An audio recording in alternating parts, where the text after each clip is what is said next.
Just mute this computer. Yeah, I wanted. Yeah, we already muted. Can we mute this?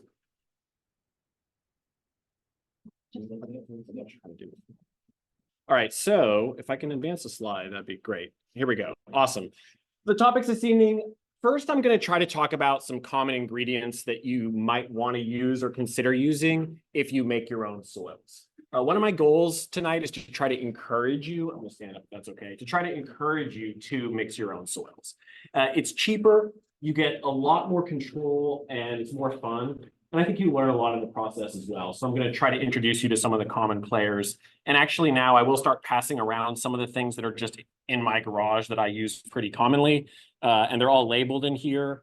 And as I talk about them in more detail, you'll get a chance to kind of like see what they actually feel like. Please don't hesitate to like mess with these and like see what the soils are like. If you're not familiar with some of these materials, like you haven't used Kanuma before, and it's a fancy thing to you, like check it out and see how heavy or light it is and get used to how dusty it is, like get a sense for what the stuff is.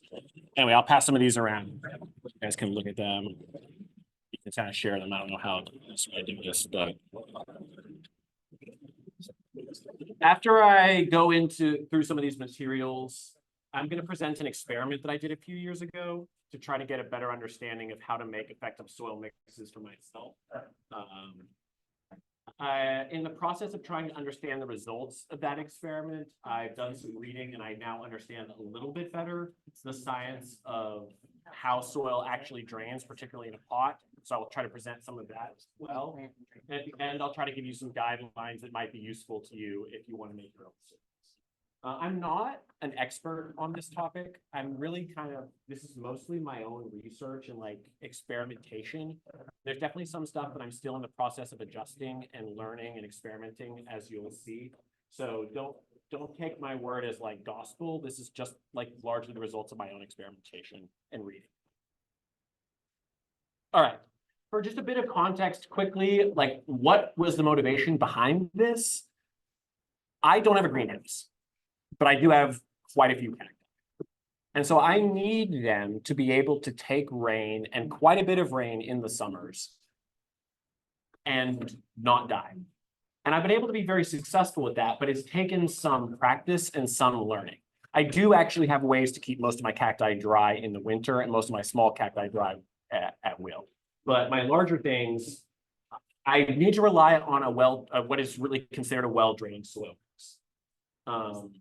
I've started adding a lot of sand to mixes because sand is supposed to open up soils and improve drainage. And what I found is I had very, very heavy pots that seemed to stay wet for a really long period of time. I didn't understand why that's true. So I did some experiments. The stuff that I tested is on this list. Now, you don't need to take any time to digest this list because I'm going to go through it quickly. What is maybe more relevant is that I did this experiment a couple years ago, and things have changed for me. As I mentioned, I'm still sort of evolving as a grower. And I now use some materials that I didn't test back then. And I did not take the time to redo this experiment. So here are some things that I just don't have data on. One of them, this will hopefully be a useful tip for you guys, is my current favorite compost. I've tried between 6 and 12 different composts that are available in Houston. And the best one that I've found so far is heirloom aged leaf mold. It's not a perfect compost. And in fact, that's the one I'm passing around. So if you want to compare it to what you use, you can. It does have the least uncomposted woody material of anything I've found, which is what I'm mainly looking for in a compost. Turfus MVP is a pretty common product for people who work in like field management, but it's good and it works really well. And you can try it. You can see what it looks like. It's a calcinated clay product, not too dissimilar in function from something like expanded shale, but it's smaller grain size. And then cocoa core, which we'll talk about in more detail in a second. These are some other fancy things that I didn't test, but I do use. Akadama and Kanuma are imported Japanese calcinated mineral clays that are mined. They are very popular in the bonsai industry. They are very expensive, And there's a lot of sort of like juju around them. Like people think they work and do their magic, but nobody really seems to understand why. But when you do use them, it does seem like your plants do a little better. But like, so I tend to mix them into my soils in small percentages, like 5%, just because I don't know. Where are you buying that at? Coming up. So I make my own. Well, I don't make my own, but I crush up my own biochar. You don't have to buy it. Just buy organic. If you're going to do that, make sure you get organic charcoal, not anything chemical. All right, some more stuff that I think is a little bit beyond the scope of my experimentation, but I just want to shout out some of these things as potentially being useful things to you that are, again, beyond the scope of what I'm talking about tonight. My experiment focuses exclusively on drainage. And soils do a lot more than provide moisture to plants. So, for example, soils are a habitat for a lot of organisms. If you're putting something like diatomaceous earth in your soils, that's going to have an impact on the insect life in your soils. If you're putting humates plus microlife product that contains like their standard bioinoculant mix of like tons of mycorrhiza and bacteria and stuff, that's affecting your soils. If you're adding something that provides a lot of calcium to your plants, like gypsum. For example, if you grow the cactus of the month, those love gypsum, but not all plants do. So like this is stuff that's just beyond the scope of what I'm talking about today. What I am going to talk about a little bit is value, because there's a massive price difference between some of these products. Now, my data here is a little bit out of date because I collected these numbers like 2 years ago, before 2 years of very solid inflation. But so the peat moss price, for instance, is closer to $3 per cubic foot at this stage. But most of these numbers are, I checked them, and most of them are still like within $1-ish. They're pretty close. The difference is really significant. So this is for the same amount of volume. If you're making soils that are primarily using cheap materials, you're going to pay a small fraction of the price than if you buy a pre-mixed soil like a Miracle-Gro mix, which costs $18.73 per cubic foot, compared to peat moss, which is, by the way, that Miracle-Gro mix is 90% peat moss by volume. So what you're paying for is $2 per cubic foot, and you're paying $18 for it. If you go up to some of the fancy stuff like the Akadama and the Kanuma, you're going to be paying a pretty penny. There's also a massive difference in weight. And this really does matter for more reasons than one. But on the simplest level, it's just annoying to have really heavy pots when you have to move them around. If you don't have to move your pots around, maybe you don't care. But there's another reason that we'll talk about later why having lighter pots is actually better. And it relates to the ratio of air that is present in the soil to allow for evaporation. All right, so the question a second ago was, where can I get this stuff? Now, these are not the only two sources in the Houston area, but there are two good sources that are relatively central in their location. One of them is Quality Feed and Garden, which moved a year ago. It used to be on North Main. I'm really a big fan of theirs. I don't have any affiliation with any of these stores, but they are really sweet, nice people. And they do carry a lot of awesome soil materials and like ag supplies in general. And then Southwest Fertilizer is another really good place. They're down on Bissonnette, and that's a good place. They have a very excellent selection of chemicals and soil materials as well. So I would recommend, if you're looking for anything in this presentation, those would be the first two places I would look beyond like a Home Depot or Lowe's. All right, let's go through some products real quickly, and I'm going to try to not waste a lot of time on this, but I do, if you're not familiar with some of these things, want to introduce you to what they are, because there's probably people who are just used to buying bagged potting mix, which is made out of these constituent ingredients. All right, the primary ingredient that most potting mixes in the United States are made out of is peat moss. It's also the primary thing that I have relied on as a grower from like the last few years. And that's something that I'm trying to change. Or the reason I'm changing that is that you may or may not have heard that peat moss is pretty bad for the environment. I sort of thought this was like, you know, one of those things that was bad until I started reading more about it. And it actually is uniquely bad. It's true that many of the materials we use in horticulture are not sustainable environmentally, but peat is uniquely awful. So just as an aside, peat bogs capture more carbon than all the forests in the world do. And when we strip mine them to rip the peat out for growing, we are basically destroying not only that carbon capture, but the habitat that it provides for a very complex and valuable ecosystem. So there are alternatives. Those alternatives like core are not perfect. Like they definitely come with serious costs, higher transportation costs, water usage, etc. However, peat composts are so bad that they are straight up illegal in the United Kingdom. And all peat-based products will be banned in the UK by 2027 or 2030, depending on who wins ongoing litigation.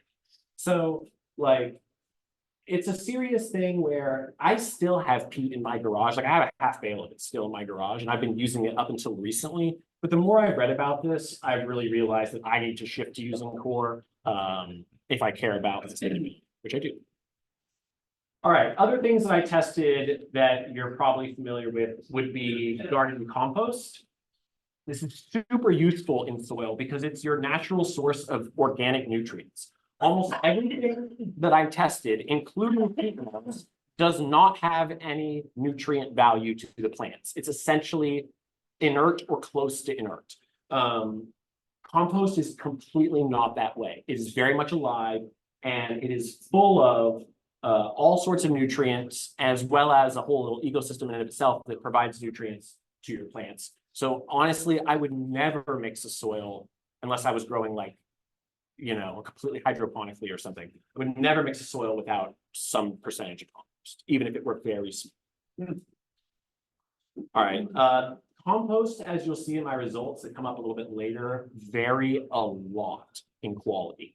Most compost that you'll buy, like this one that is like super overpriced at Callaway's nursery, are basically trash. Like they are, you could, if you look at them really carefully, it's hard to distinguish them from like mulch because there's so much wood that has not been broken down and composted. All right. What you're looking for in a compost is like rich black dirt. Like you want it to be like organic material and not a lot of wood that hasn't had multiple years to break down. This is a compost that I was using a couple of years ago that I would say is better than what I normally see at most stores, but I still don't think it's great. I think that heirloom leaf mold is better than this, but it's still, again, it's good, but it's could be better. All right, I also tested Miracle-Gro cactus mix, which is something that many of you may have used. One thing I'll just point out about this very quickly is that it has a fertilizer mixed into it, which is nice because that saves you a little bit of money. The fertilizer that's mixed in is an NPK ratio of 6:4, which, if you know anything about fertilizers for cacti and succulents, makes almost no sense. Like, you would never want 3 times as much nitrogen as phosphate for any cactus that I know of. So they just threw in like whatever slow release fertilizer they had. I honestly don't think this is a good product.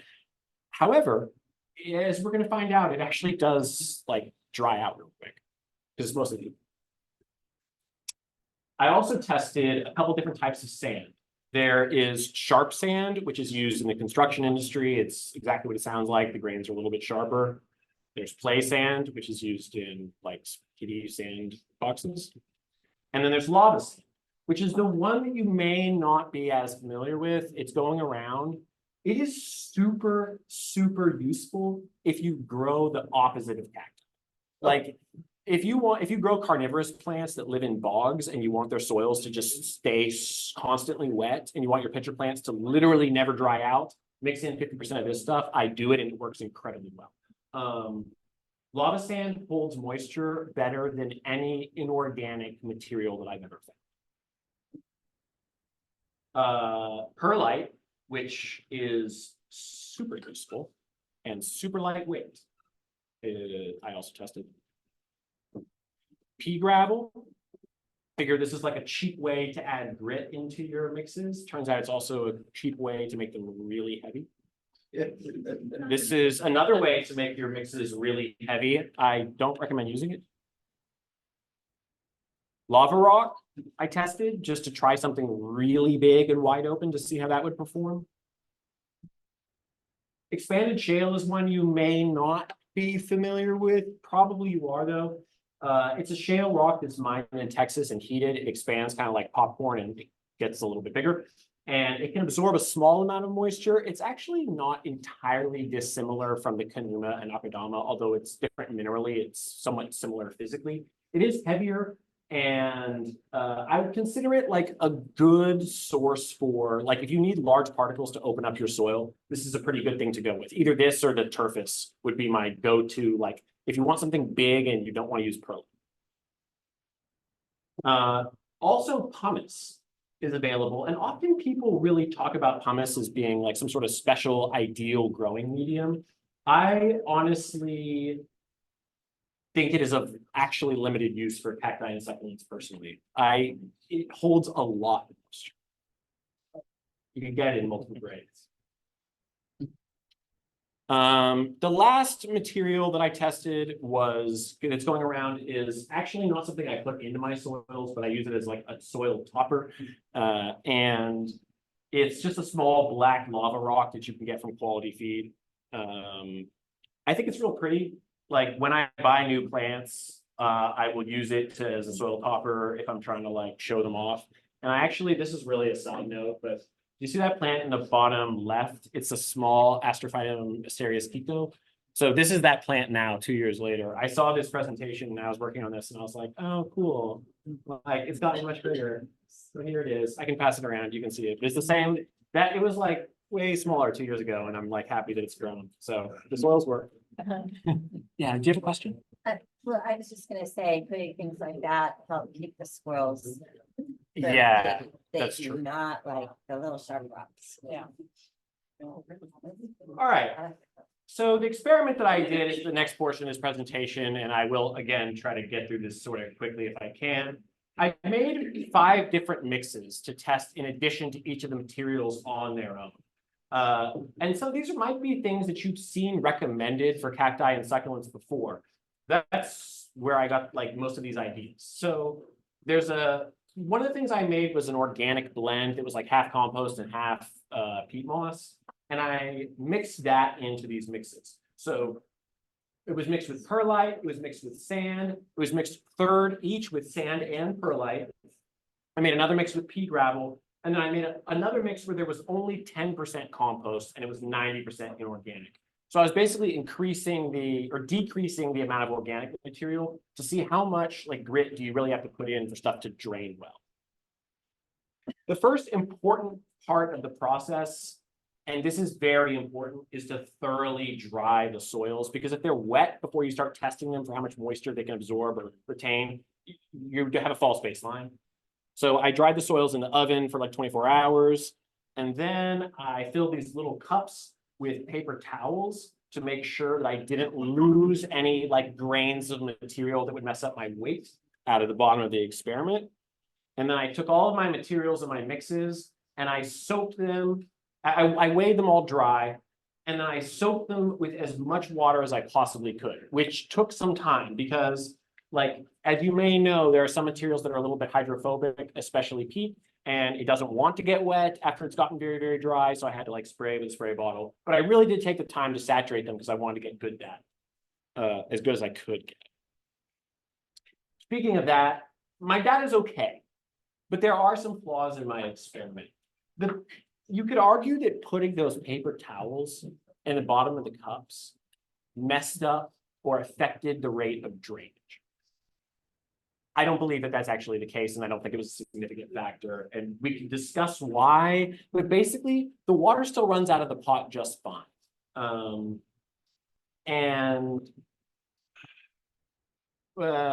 Anyway, we can discuss it in more detail, but the bigger issue that I had was that I used really small pots. And I have the size of them over on this table. Well, but when you use a small pot, that means that your measurement errors are higher relative to the size of what you're measuring. And in addition, small pots hold more water, relatively speaking, than large pots do. There's a reason for this that we'll get to when we get into science. I also didn't screen any of my materials. And this affected some of the data as well. I figured if I screened it, that was like introducing a variable and I was trying to like limit the variables and keep everything as like pseudoscientific as I could. But if you like, you really should screen your stuff, and it turns out to make a big difference. Like if you screen your perlite, it's going to perform way better than the perlite did in this experiment, which is not screened. All right, so this is the results in a nutshell, and I kind of want to tell you how to look at this graph. So this is all of the different stuff I tested at the beginning. How much heavier did it get when it got as wet as I could possibly get it? So there's all this water running out of the bottom of the pot, but I'm seeing how much can get absorbed into the pot. And then I'm weighing all of these pots at intervals over time to see how much water has drained out of the pot. All right. So this is the slopes of all the lines over time. And from this single chart, there's actually a good amount of stuff that we can use. The first thing you'll notice is that these lines are all basically parallel. It's not as if some materials dry out really fast and other materials take a really long time. Now, to a small extent, that does happen. Like you'll notice this dark blue line really does kind of like take a long time to dry. And that's pumice, by the way. And this gray one really does crash to the bottom really fast. That's an empty pot. That was my control leak. But basically, most of these lines are going at about the same slope. They are drying at the same rate. This is really important. What is not the same is how high up the chart they start. You can basically predict where a line's going to be without even knowing which line it is. Like if I tell you, oh, the line started like here, it's going to be somewhere down in the middle over here. They're all going kind of the same. What matters is not how fast the pot dries out. What matters is how much water it absorbs initially. What's the time scale on the bottom? These are like, this is over about, every bar is 12 hours. That's Yeah. Every great vertical ray bar is 12 hours. So it's like 12 a.m., 12 p.m., 12 a.m., 12 p.m. Yeah. So what we're seeing here is that most of these pots are drying out at basically the same rate. The difference in absorption is big. The difference in drainage rate is small. Why is that true? Well, in order to understand it, we have to understand a little bit about the science of soil drainage. When you water a pot thoroughly, the water runs out the bottom. And then after a few minutes, it stops running out the bottom. And there's still water left in the pot. The moisture that's held in the pot is held in there by capillary action. That force is stronger than gravity. It's overcoming the force of gravity, and it's holding the water in the pot. That force of capillary action is never going to go away. So that water is never going to drain out. If it didn't drain out initially, it never does. The only way the water gets out of your pot, if it doesn't run out at the very beginning, is that it either evaporates or gets absorbed by it. Those are the options. It has to evaporate. And the rate of evaporation is pretty constant. There's some slight differences, but they're not that big. What is different is how large or small the capillaries are in your soil. Because that is going to determine how much water it can absorb, and in turn, how long it takes it to dry out. So if you're like me and you want your soils to get dry more quickly, what you actually have to do is make them not get as wet when you saturate, and then they're going to dry at that consistent rate. It's about how much they absorb, how much heavier they get when you water. So I'm sort of summarizing what I just said here, but the main idea is if you want your soils to dry out more quickly, you should focus on making them less absorbent in the first place. If you want your soils to retain more moisture, you should make it so that when you water them, they get way heavier. And this is an easy thing to measure. You just have to weigh them before and after you water them and compare to some other mix and see which one changes more. You don't have to wait around like for 4 days like I did and test the drainage rates because it doesn't matter that much. What matters is just how much heavier it gets. All right, now I will try to give you some more practical details based on some actual data about some specific materials before we're done.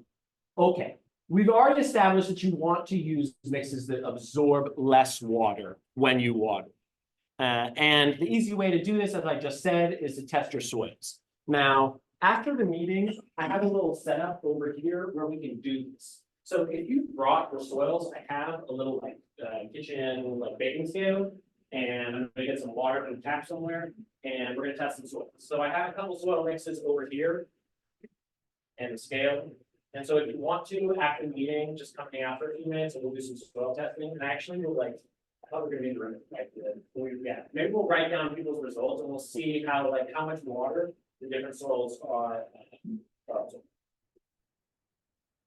So that's an option for after the meeting. And then going back to, the practical data. This is how much water the different materials retained after about 42 hours, which is one of the times that I mentioned. And I'll try to go through this quickly and then we'll be done up to the end. Number one, as I mentioned earlier, the most important thing is particle size. If you have big particles, you have larger capillaries that can hold less water. So something like the expanded shale that was going around is a really good thing to use. Capillary action. Second, look at the two composts. This is a really interesting result. So this is the compost that 2 years ago was my preferred one that I thought was better. This is the Callaway's compost that I said was trash. This is why I think it's trash. Composts are supposed to be small particles full of organic, rich stuff that is humates and all of this. They're not supposed to be big chunks of wood that effectively drain very quickly. There's a massive difference in which compost you buy and which compost you use. So this is one little thing where I would actually encourage you to maybe spend a little more money and buy a better one because there is a difference in this. Next, some of the worst performing things that I tested were mixes. And they were things that you would think would drain really well, like 1/3 sand, 1/3 perlite, and then 1/3 a mix of peat and that's supposed to drain really well. That sounds like a cactus mix. It's like 1/3 sand, 1/3 perlite, and 1/3 brown stuff. No, that doesn't drain very well. And there's a reason. Constituent mixes drain worse than their constituent ingredients. I'll try to show you why this is. So the small particles basically fill in the spaces that are created in the gaps between the large particles. And so it behaves as if you only had a bunch of small gaps. Out of all of my mixes, the only one that actually dried out really well was the one that only had 10% organic material. And as I continue to test this over the next couple of years, you'll see it in a second, but I tend to keep my compost and organic materials at 20% or below from most of the plants that I grow in the environment that I grow. Another thing that was really interesting is that the Miracle-Gro mix and just plain old peat moss, and I assume this would also be true for cocoa coir, dry out really pretty quickly. And the reason for that has to do with the amount of air that they allow into the pot. Low density materials like peat and coir basically allow a higher ratio of air into the pot compared to something like sand. And that's going to allow for more transfer and evaporation to occur a little bit faster. This is one of those things that makes a slight difference in the slope of the line, like I was talking about, but it's not that's part of why lava sand performs so poorly. Oops, I think I skipped an important slide there. Yeah, this is really important. Take a look at this picture. So when you're really thinking about how a soil drains, this is a really good image for what it is. And in your head, you should think of your mix as being partially solid material, partially empty space, and partially water. And the ratio between those three things affects both the evaporation rate and the drying rate and how much of the other things are in it, as you can see from this chart. But basically, when you water, this is sort of into the science again. When you water your pots, most of the water drains out. Capillary action holds it in any small spaces that it can. If you have large open gaps in your soil, it's going to perform better from a drainage perspective. At the bottom, something called a perched water table forms. And this is an area where the capillary action is basically balanced against the force of gravity, and this water just sits here. The size of this perched water table is related to the height of the pot and the size of the capillaries in your pot. But if you have more air, if the ratio of air is higher in this mix, but everything else is the same, your evaporation rate is slightly higher. And that's actually why things that contain a lot of peat and core dry out faster than you might think. It's because they allow a lot of air into the pot, relatively speaking. All right, so second to last thing before we're done. Drainage layers move that saturated zone that we just talked about up in the pot. They don't actually promote drainage. They can be useful for stopping stuff from falling out of big holes, but beyond that, they're not useful for drainage. In fact, they're gonna move that wet area of the soil up closer to like the base of your plant where it's likely to do some damage. The last thing I have tonight before I'm done is just like the TLDR, here's a recipe. So if you want to make your own soil mix for something like cacti or succulents, a really good place to start would be 1 part the best compost you can find, and then 2 parts each core and perlite. I recommend these products because they are lightweight, cheap, you know, and don't have the consequences for the environment that the heat does. If you want to make your mixes a little more interesting than that, and you want to start playing around with some other stuff, there's a couple things you can do.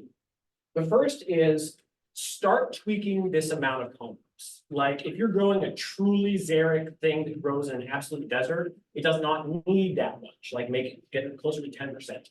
If you're growing like agaves or something that really, or like even some certain types of trees and little things that like really love a lot of nutrients, you can jack this up. The other thing you could do is replace some of this core and perlite, which is again, it's kind of the inert part of the soil. Replace that with some stuff that is a little bit more interesting or provides some other types of value. You could start using like really large materials to help open up your soil and help drain a little bit better, like shale. You could start to like play around with these Japanese products that are super fancy and see if they actually make a difference for you. You could read about things like biochar, or like you could start to think about mineral availability to your plants, or trying to match some of the minerals that are present in their ecosystem. Like if they grow in an alkaline environment, it's maybe like a limestone or gypsum rich environment naturally, and they want a lot of calcium in their soils, like you could start to supplement that. So that comes out of this 80%, and you can play around with that. But most importantly, just experiment. Like, you know, have a few of your little seedlings that are the same and try them in different soils and see what works better. And try to pay attention to like what's happening with your plants, and you'll kind of hopefully have a little more fun and get a better understanding of what your plants really want. That's all. Does anyone have any questions before I'm done? Yes.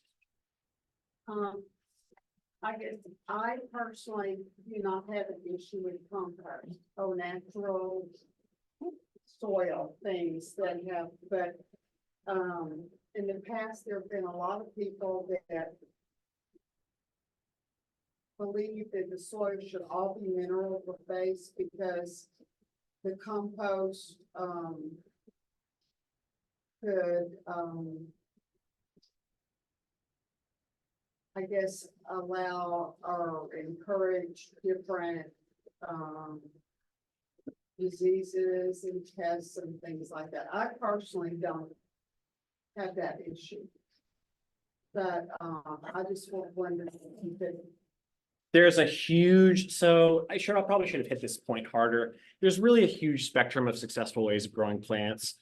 There are people that I really, really respect that use completely in like 100% mineral-based inorganic mixes. And they don't use any compost at all. They tend to be people who fertilize pretty heavily with water-soluble fertilizers. And so they often are feeding via like fertilizers that are already dissolved in the water tend to be very accessible quickly and easily to plants. So they feed that way. And it's almost, I tend to think of that personally almost as it's not the same as like a hydroponic form of growing, but you're growing in an inorganic media and providing the minerals via water supplementation, like you're getting into that ballpark. I don't know. So I guess there's different ways of doing things. I have had issues before when I have used manure. So you need to be careful if your manure is not fully composted, that can introduce pathogens. But I'm a believer in biologically active soils. I try to have my soils be biologically active, and I put like mycorrhiza and bacterial cultures into them to try to keep them active. So for that reason, I definitely put some compost into it. I feel like even like we just got back from these ends. Mhm. Even out there where they get very little rainfall, fall and they're in basically very limestone, but they still have leaves and other dead plants. I mean, I personally don't have a problem with that, but I've had lots of friends that really did, so that was just why I asked. I don't have a problem with compost myself. I think one point that is useful and maybe perhaps worth mentioning is that when I was I'm still developing and learning, but like when I was starting out, I really believed that in a perfect world, if I could just like take the soil from Argentina magically that my gymnocalyciums are adapted to, and like that would be the perfect, and then just like get it shipped. If I could like call someone in Argentina, be like, yo, send me the soil, and then I could get it in Houston and plant them in that soil, that would be better. And it's really actually not the case. Like if I were trying to grow an echinopsis that grows in Big Bend, I would in Houston, in a pot, in our humid environment, in my climate, in my growing conditions, I would never use the soil that it grows in Big Bend. I would use the type of soil that, like, as a gardener in a Houston climate, in a controlled environment with different goals works for me. So I do think it's wise to learn from environments, but I think just trying to mimic those soils directly can be a big mistake in our much wetter, much more humid environment. Yeah, the problem of like people try to mimic the soil of the habitat is that they didn't understand the entire big environment from the habitat is different. Elevation is different, air pressure is different, humidity is different. So the elevation has a lot to do with all the evaporation and all kind of stuff. Like on a high elevation, air pressure is low and everything is going to move so fast. And also the habitat soil under the ground, it's alive. There's a lot of microbiology that is microorganism that's decomposing the stuff and making air bubbles in the soil. So that's why that habitat soil, you see, maybe it is pure sand or it's from the White Sands National Park, or maybe you see it is limestone, but actually the soil is alive. By the time you bring them back to Houston and put them in the top in the cup, it's different. Right. And the water table is such a huge difference too. Like a plant that's growing in the ground, the water table is likely to be hundreds of feet below it. A plant that's growing in a pot, the water table is like an inch below it. It's a big difference. Anyway, please definitely check out. Oh yeah, question. You ever have any pH issues with core? You know, I'm just starting to use it. So like my understanding is that they have that like it's that salt and pH issues aren't as much of a thing as they used to be with it, but I don't have enough experience to know. Have you? You might know. I've had pH issues that they didn't mold, but I didn't know if it's gotten better. Was it acidic or was it alkaline? I don't remember what I had, but I would get nutrient lockups. But I was using Ooh. more pure core than tiny bits mixed in. Yeah, I mean, I'm calling for like 40% here, so it's not insignificant, but Joseph, this is Liliana. I posted a question on chat. Whether you're using a plastic pot or a clay pot. that's a really good question because it really makes a big difference. You might be able to speak Yes. to this better than I can because you've done more testing on that Oh, than I my have. goodness, the pot make a huge difference. It really does, yeah. Rather, bigger difference than whatever soil mixture that you're using. Like, if you use the same kind of soil mixture in a plastic pot versus in a clay pot, it's going to be a completely different result. I would say that the material of pot plays a larger role than what you put in the mixture. I definitely think the pot material makes a big, like, I have noticed a difference between plastic pots and like a terracotta pot because they just allow a lot more transpiration through the body of the pot. So hold on, question on, what do you think about how much air do the roots themselves want to see? The more the better is my answer to The that more the question, better. yeah. So So like some people think why- it's possible, yeah, I think roots really, really benefit from oxygenation. Like it's true you don't want like big bubble gaps of empty space, but like I think well aerated soils perform, at least in my experience, super well. Like I would love to get as much air into my pots as Did you possible. control the particle size in any of these mixtures? No, I tried to use them like straight out of the bag as I Okay. could, yeah. Joseph, can you hear Yes. me? I posted a Maybe. question on chat. Sorry, guys, there's a Joseph? question on the chat. I'll try to repeat it. If I can find it.